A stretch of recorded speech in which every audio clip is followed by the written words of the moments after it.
Hola amigos, aquí estamos en un nuevo día, concretamente el 59º. El día anterior lo terminamos cuando dos iniciadas de los Atumurunas sacaron a la luz la corona del rey Colman. Eso quedó ahí pendiente. Hoy veremos ya quién es el rey Colman. Vamos a empezar viendo en la pizarra un repasito de lo que se vio en el día anterior de las etnias y añadiremos lo nuevo que va a salir en este día. Al día de hoy lo vamos a llamar la casa de Skjold, relacionada con el rey Colman. Esto ha sido una síntesis de lo que se va a ver ahora en la lectura literal que haré posteriormente. Así que vamos a ver rápidamente la pizarrita y luego pasaré ya a la lectura literal. Venga, vamos a verlo. Ya. Bueno, pues aquí tenemos la pizarrita. Al día este lo hemos llamado la casa de Skjold. Vamos a hacer un repaso de las etnias para afianzarlo bien y que no haya lugar a confusión. Los gechas eran unos guerreros muiscas que eran indígenas, autóctonos. Estaban los amautas del bonete negro, que dijimos que eran indígenas, pero tenían rasgos europeos y hablaban una lengua germánica, concretamente danesa. Ya lo veremos. Los Atumurunas son los descendientes de Colman, cuya corona vimos el día anterior. ¿Y quién es Colman? Colman es un rey, el rey de la casa de Skjold, de Dinamarca. Bien, pues ya con esto es suficiente. Ya vamos a entenderlo todo mucho mejor. Ahora con la lectura literal, no hago resumen, porque la lectura se entiende perfectamente. Así que procedo a hacer la lectura literal. Venga, vamos para allá.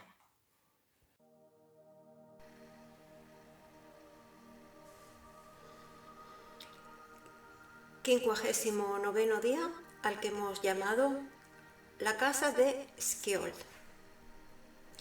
Comenzamos la lectura literal.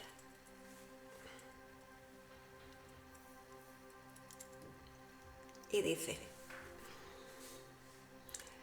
la historia del pueblo de los Atumurunas era notablemente parecida a la de la casa de Tarsis.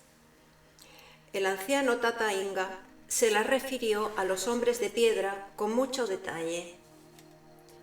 Pero yo, doctor Siagnagel, trataré de resumirla aquí con pocas palabras. Los antepasados de los Atumurunas y la lengua que aquellos hablaban procedían de la región de Slesvig, en el sur de Dinamarca. En el siglo X existía allí el reino de Skjotland, que tenía 8 siglos de antigüedad y había resistido a las huestes cristianizadoras de Carlomagno 150 años antes. Su población, de sangre pura, conservaba la religión de Odín o Nabotán y había logrado preservar la piedra de Venus, herencia de los atlantes blancos. Por tales herejías, entre comillas, los golem habían decretado la pena de exterminio para toda la casa real. Contrariamente a los señores de Tarsis, los bravos vikingos no ocultaron la piedra de Venus, sino que la engarzaron en la corona de sus reyes. Situación que los obligaba, cuando menos, a exhibirla en cada nueva ceremonia de coronación de rey o a presentar la corona frente a cada nuevo señor territorial con el cual estaban enfeudados.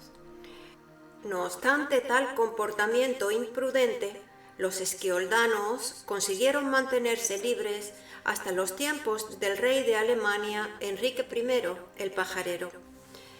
En el siglo X, este rey, que era también iniciado hiperbóreo, derrotó al rey de Dinamarca, Germondo, y conquistó Slesvig.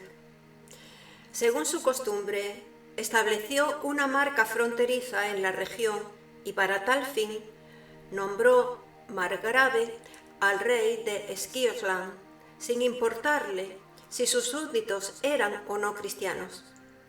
Pero el reino alemán sí lo era, y los Golem no tardaron en iniciar una campaña de agitación para forzar la conversión en masa de los vikingos y obligar a su rey a entregar, entre comillas, los instrumentos del culto pagano, entre ellos la corona con la piedra de Venus. Sin embargo, nada consiguieron en vida de Enrique I. Muerto el rey en el año 936, le sucede su hijo Otón, quien, a pesar de descender del legendario Witikind por parte de su madre Matilde, tenía el cerebro lavado por obra de sus instructores Golem benedictinos. Otón I deseaba en un todo imitar a Carlomagno. Recordad a Carlomagno, que traicionó su sangre pura, le lavaron el cerebro, recordad. Bueno, pues dice, Otón I deseaba en un todo imitar a Carlomagno y comienza por hacerse coronar rey en Aquisgrán por el arzobispo de Maguncia, a lo que seguirán luego varias expediciones a Italia para conocer a los papas y su investidura imperial en Roma en el 962. La fortísima liga entre la Iglesia alemana y el Imperio, que durará hasta el exterminio de los Hohenstaufen en 1250, puede afirmarse que comienza con las extraordinarias concesiones de Otón I. Es comprensible, pues, que con semejante emperador la suerte del pequeño reino de Esquioslán estuviese echada. En el 965, las intrigas de los Golem surten efecto y una expedición marcha sobre el Schleswig. La componen tropas imperiales al mando del general Zaringer y llevan la misión de convertir al reino pagano al cristianismo o destruirlo, y de cualquier modo secuestrar la corona real. Esta vez no hay salvación para los vikingos y es así que su rey Colman les propone abandonar ese país, que pronto caerá en poder de los demonios. Odín guió a nuestros abuelos y les entregó estas tierras, y él nos manda ahora partir hacia otro reino allende los mares. El 70% de la población aceptó la oferta y se hizo a la vela en 220 drácares, pero quienes se quedaron fueron pasados a cuchillo por los enfurecidos evangelizadores. La numerosa flota cruzó el mar tenebroso y llegó hasta el Golfo de México. Allí florecía la civilización de los toltecas, quienes recibieron a los vikingos como hijos de los dioses, es decir, como descendientes de los atlantes blancos. La casa de Esquiol era tan antigua como la de Tarsis, pero en la misión familiar ambas estirpes diferían notablemente. En lugar de un fuego frío en el corazón, los señores de Esquiol debían profundizar en el secreto de la agricultura mágica hasta dar con la esencia del cereal. Incorporada en la sangre pura, aquella esencia causaría la precipitación de una semilla de piedra en el corazón de los iniciados. Los atlantes blancos les habían aconsejado que formasen un cuerpo permanente de noyos y brayas, cuya tarea sería contemplar la piedra de Venus y aguardar que en ella se presentase la señal lítica del Valhalla. Cuando ello ocurriese, sería el momento de viajar a la morada de los dioses. Y la señal había aparecido pocos días antes del ataque a Esquiola.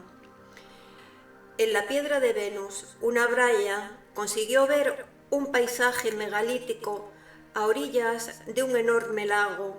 Aquel lugar decían los dioses leales, se hallaba más allá del mar tenebroso, pero hacia allí debían ir, pues un gran imperio sería el de la casa Skjold, por voluntad de los dioses.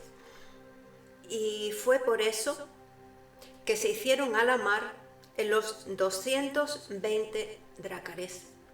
En síntesis, la casa de Skjold constituía una familia de iniciados hiperbóreos, y no debe extrañar que al partir, tanto el rey Colman como su reina y numerosos noyos y brayas fuesen hombres de piedra.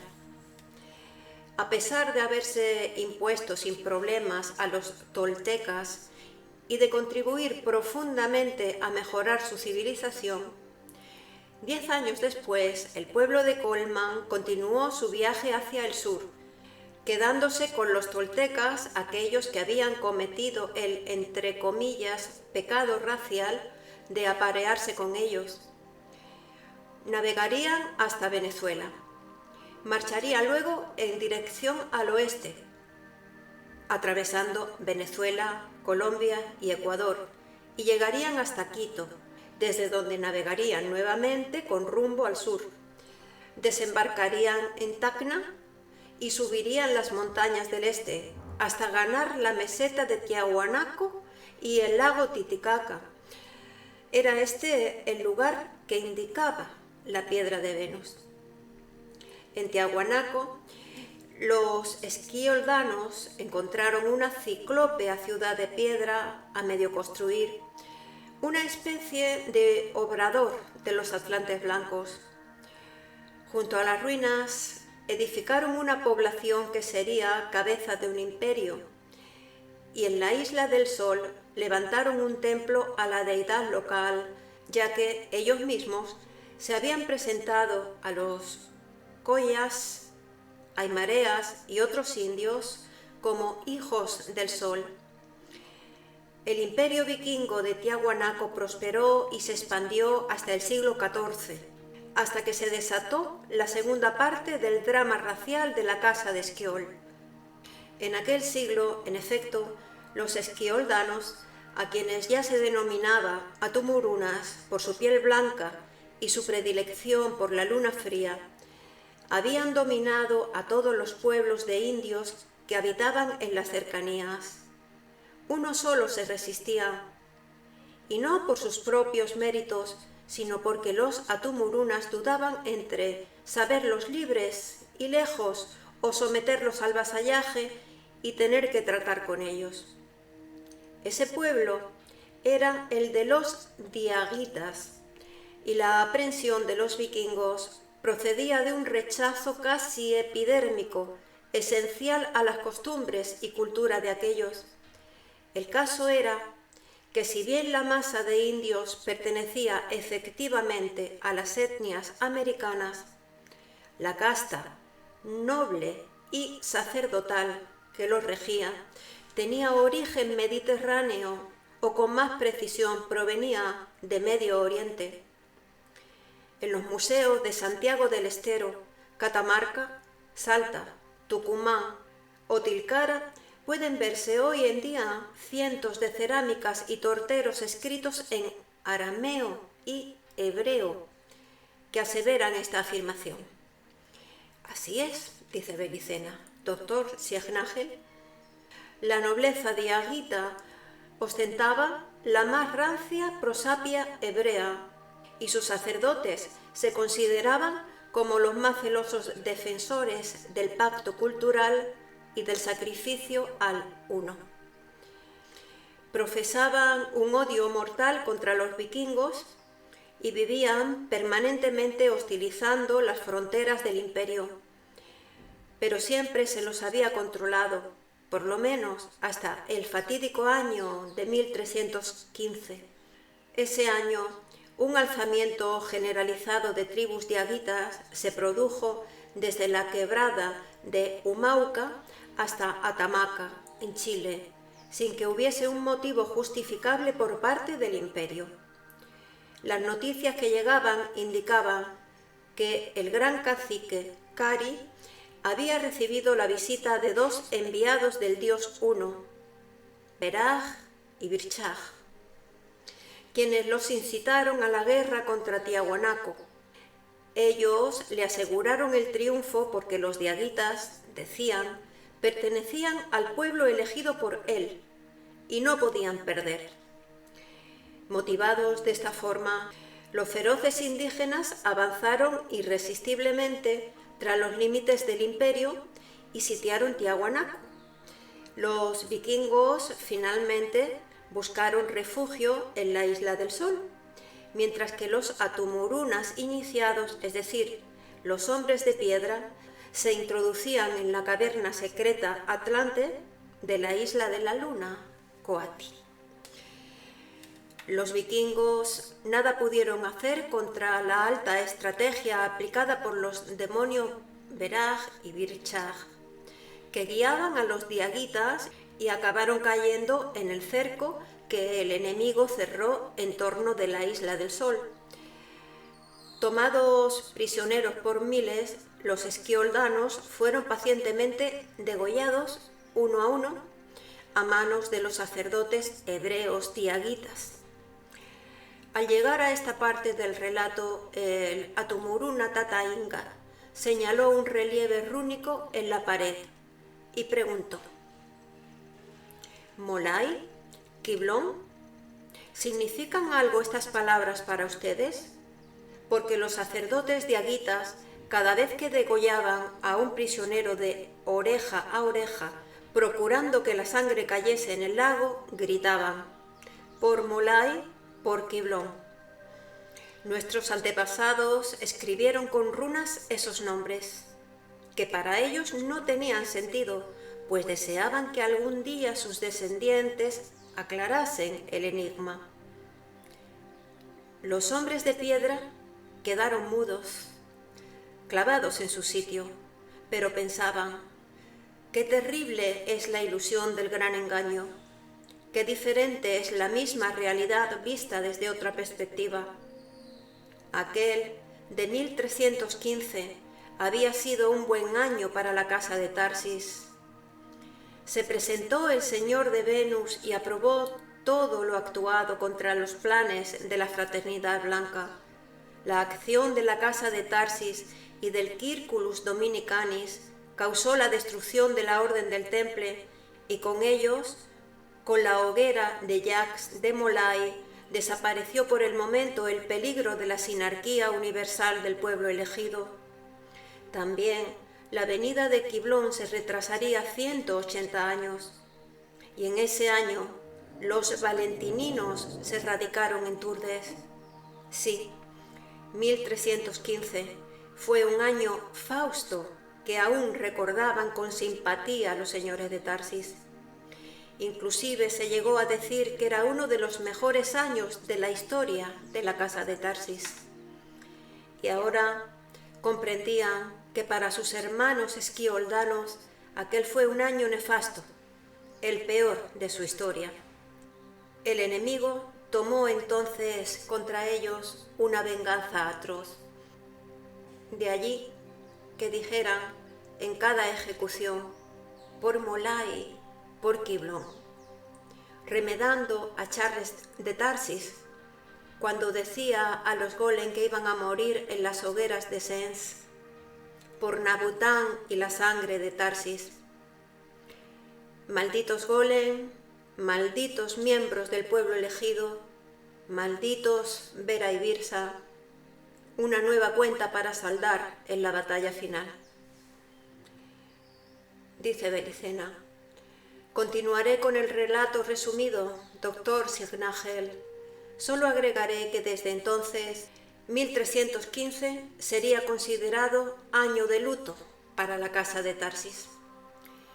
Los hombres de piedra del linaje de Esquiol permanecieron refugiados en la Isla de la Luna durante 35 años, antes de atreverse a realizar una nueva acción estratégica. En ese lapso, la vigilancia de los indios hebreos fue constante sobre el lago Titicaca, pues numerosas leyendas locales hablaban de las cavernas y túneles que los atlantes blancos construyeran miles de años atrás.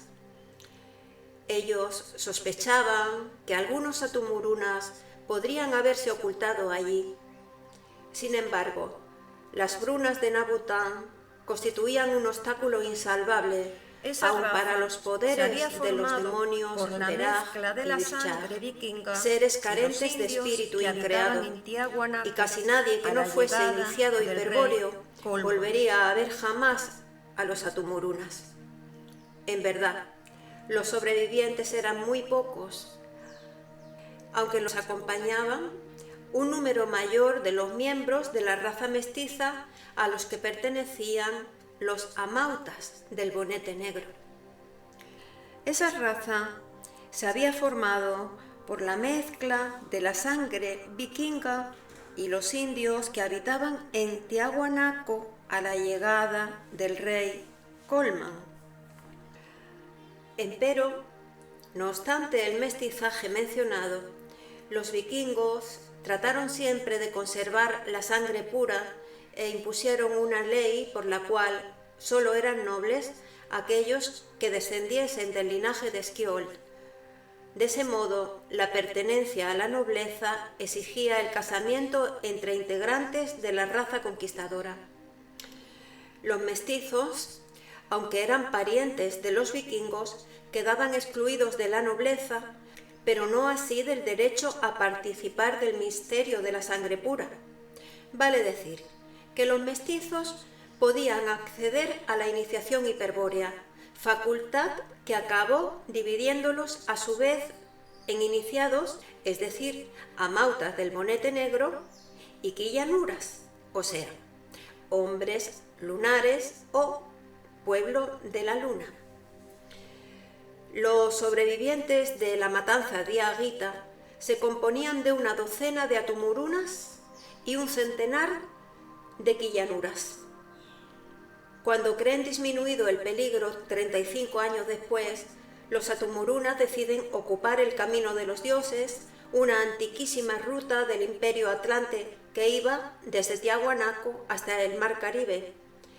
En una primera etapa, se expanden por el camino secreto hasta la altura de Cuzco, donde existía una salida lateral hacia aquella ciudad. Es entonces que deciden enviar a 2 iniciados atumurunas para que formen una nueva estirpe real en los pueblos de la región de Cuzco, quienes habían sido vasallos de los vikingos de Tiahuanaco durante siglos. Uno de los iniciados era el inca Manco Cápac y el otro su pareja hiperbórea, su esposa y hermana Mama Oclo. Ambos realizaron su misión y fundaron una casta que duró hasta el fin del imperio Inga y a la cual pertenecía el emperador Atahualpa, el Inga asesinado por Pizarro. Empero, pese a los esfuerzos efectuados, pese a que los descendientes de Manco Cápac solo se casaban entre ellos, nada pudieron hacer los ingas de Cuzco para evitar la degradación de la sangre pura. En un siglo ya no surgían iniciados de la familia real y los ingas dependían de los amautas del bonete negro para cualquier oficio esotérico. Mas no concluyó allí la caída de los cuzqueños. La expansión territorial del imperio los puso en contacto con pueblos del pacto cultural y sufrieron la influencia de sacerdotes que transformaron el misterio de Viracocha o Nabután en un mero culto al dios creador. Hubo entonces otros amautas, es decir, sacerdotes que usurparon la función de los iniciados hiperbóreos. El mayor daño en este sentido lo produjo la llegada en el siglo XIV de un conjunto de misioneros católicos procedentes del Brasil, a donde habían desembarcado luego de cruzar el Atlántico. Los guiaba un sacerdote de fuerte personalidad al que los indios paraguayos dieron el nombre de Pai Zumé o Pai Tumé, nombre legendario que los posteriores jesuitas de las misiones identificaron con el apóstol Santo Tomás o Santo Tomé. Los ingas, en cambio, aceptaron su prédica y la equipararon con su dios Tunupa, uno de los aspectos de Viracocha.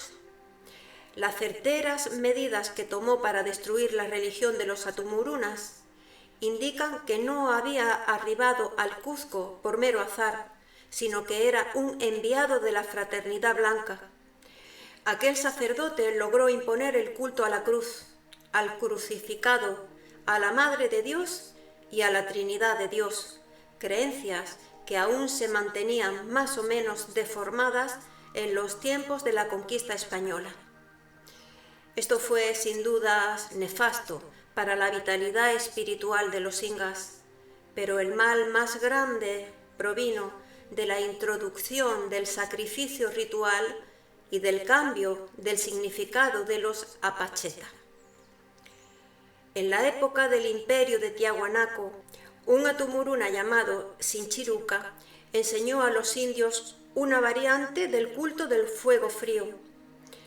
En tal culto, las piedras de la apacheta representaban a los grandes antepasados de Achachila Apacheta, mientras que un peñasco especial era la piedra fría, la piedra poseedora del signo Huañui o signo de la muerte. La Rumi Añui estaba también en el corazón del hombre, en su alma, y a ella pertenecía encadenado el espíritu increado. Por eso, en la ceremonia totanka, al escupir el acullico de coca sobre el Rumi Huañui, se expresaba el deseo de separación de lo anímico y lo espiritual, la transferencia de lo anímico a la piedra. Pero, por sobre todo, la apacheta era un altar, un lugar alto, consagrado a la madre de Nabután, la diosa Ama, la Virgen de Agartha, la diosa que entregó la semilla del cereal a los hombres, es decir, la diosa que los indios conocían como Pachamama. Cuando el indio transitaba por un sendero y llegaba a un cruce o encrucijada de caminos, depositaba una piedra en la apacheta y dejaba su acullico de coca o, simplemente, colocaba un guijarro mojado con su saliva. La Pachamama, entonces, mataba su cansancio, destruía su fatiga, quitaba el dolor de aquello que es propio de la condición humana, vale decir, liberaba al espíritu de la naturaleza anímica o animal y orientaba al viajero en el laberinto de la ilusión que reflejaba la encrucijada. Pero cuando el indio escuchaba las brunas de Nabotán, la voz de Viracocha, en cualquier lugar que fuese, caía como fulminado y se decía que estaba apunado. Entonces era el momento de levantar un altar a la Pachamama y allí mismo se depositaban las piedras de la apacheta. Como dije, la doctrina de Paizumé alteró el significado estratégico de la apacheta, coincidiendo en esto con los diaguitas hebreos, que habían introducido modificaciones semejantes en los territorios conquistados a los atumurunas. El cambio consistió en transformar el culto del fuego frío en culto del fuego caliente y en identificar a la Pachamama con la Gran Madre Vinaj.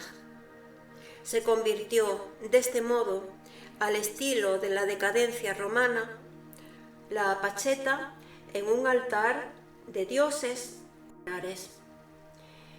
o de un dios supremo, creador del mundo, representado por el fuego caliente, el fuego creador que nunca se extingue, el logo solar, el sol.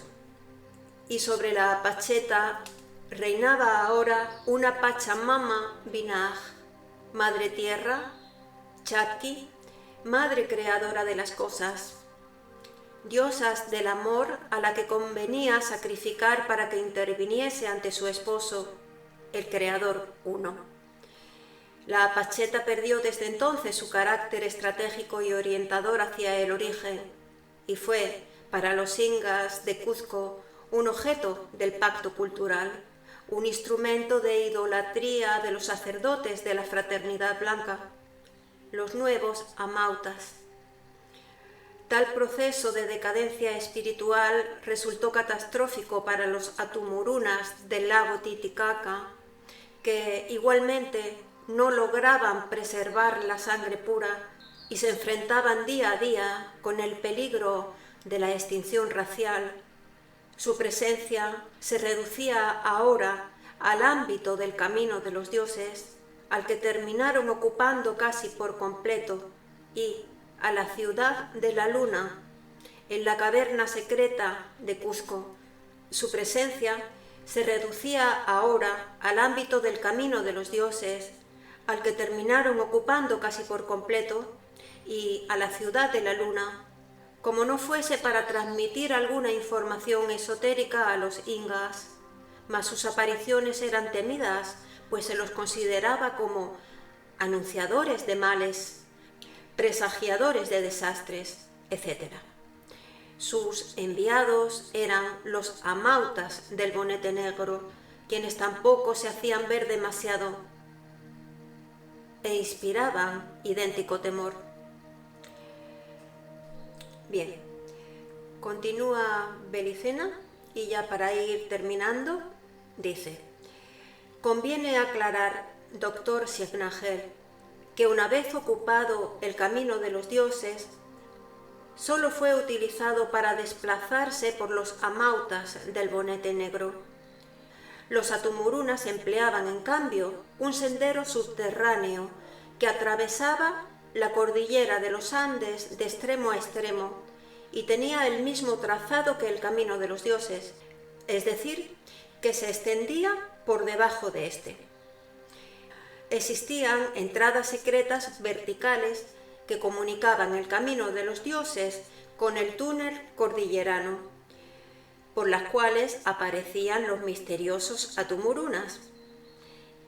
Y según afirmaban las leyendas ingas, aquel túnel, construido por los atlantes blancos, poseía vehículos de piedra que permitían viajar a velocidades fantásticas. Finalmente, 2 años antes de la llegada de Francisco Pizarro a Cajamarca, la situación de los atumurunas se tornó desesperada. Solo disponían de la princesa Quilla para mantener la sucesión matrilineal de la estirpe, pero no acertaban a determinar su matrimonio, pues los 12 atumurunas vivientes eran todos parientes demasiado cercanos, y cuyos padres y abuelos habían sido también primos y hermanos entre sí. Cualquier enlace con ellos degradaría con seguridad la sangre pura, causaría la degeneración de los descendientes. Fue en esas circunstancias que los noyos observaron una señal lítica en la piedra de Venus y recibieron la visita del dios Kuf. La corona del rey Colman descansaba desde hacía siglos sobre un altar de piedra con forma de sector circular recto. Los extremos del arco exterior se unían con un arco interior en relieve, paralelo al primero, para simbolizar la imagen de la luna en cuarto menguante. Y sobre esa media luna se ubicaba la corona sagrada, con la piedra de Venus enfrentando el borde circular. Los noyos se sentaban normalmente frente a la corona, alineando con la vista la piedra de Venus y el vértice del ángulo recto del altar.